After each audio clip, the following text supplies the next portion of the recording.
I used lots of medication and tried lots of different medication, very strong medication, which was affecting me in my everyday life. I was quite sleepy. When I did finally get to sleep, generally quite early in the morning after being awake all night, I then needed to get up and sort my children out. And that I really struggled with that. So then I spoke to the hospital about, what alternative therapies I could do. I tried Reiki, and then I also tried acupuncture. And there really was no let up with this pain. And it was always back onto as much medication as I was allowed to take to try and help, which generally did not make any difference at all.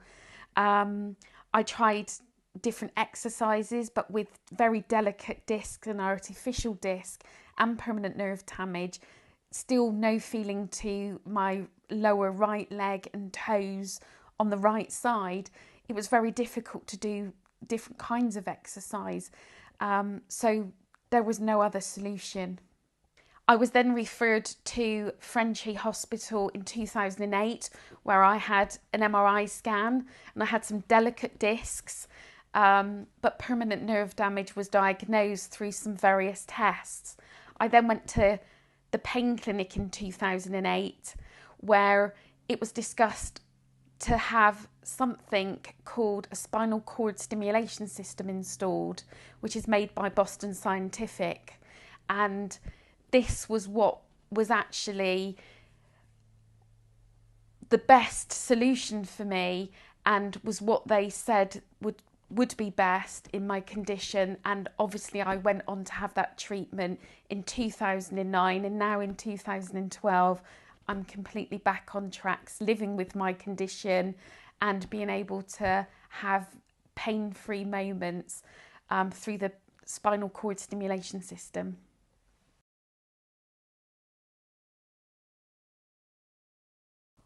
When the consultant talked to me about the spinal cord stimulation system, I did feel it was a little bit scary, because it was having a foreign body inside of you.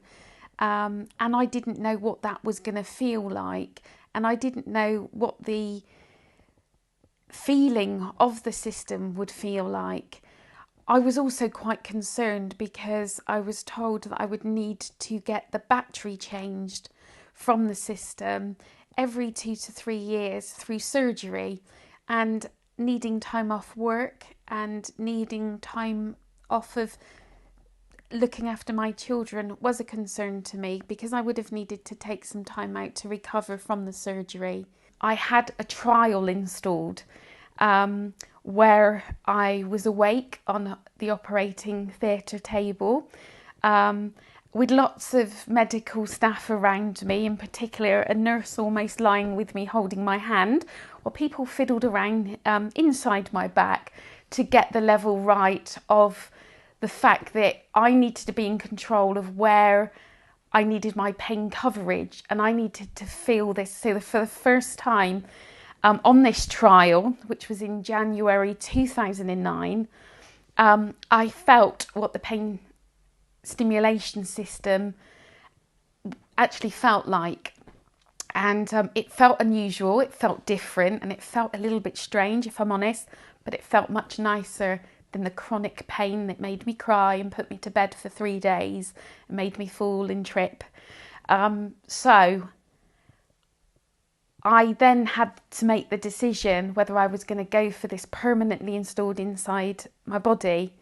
And the spinal cord stimulation system, I knew, felt much nicer than the pain. However, when I woke up from surgery, I was really lucky enough to have found out that I was one of the very first that actually had a rechargeable system, which didn't need surgery to have the battery changed. And I could just charge my system at home in the comfort of, whilst working, whilst relaxing, whilst watching TV. So the installation of the spinal cord stimulation system, I went into hospital on the morning, and within an hour I had the operation, and it took 2 hours to install, and then I woke up 2 hours later, and then you get tuned in with a laptop And then it was just 2 days in hospital. And then I was back home with my family, with then a 6-week recovery period. But a very small price to pay, I think, for long term, what you get back and the difference it can make to your life and you as a person. And 7 weeks later, I actually went on holiday to America.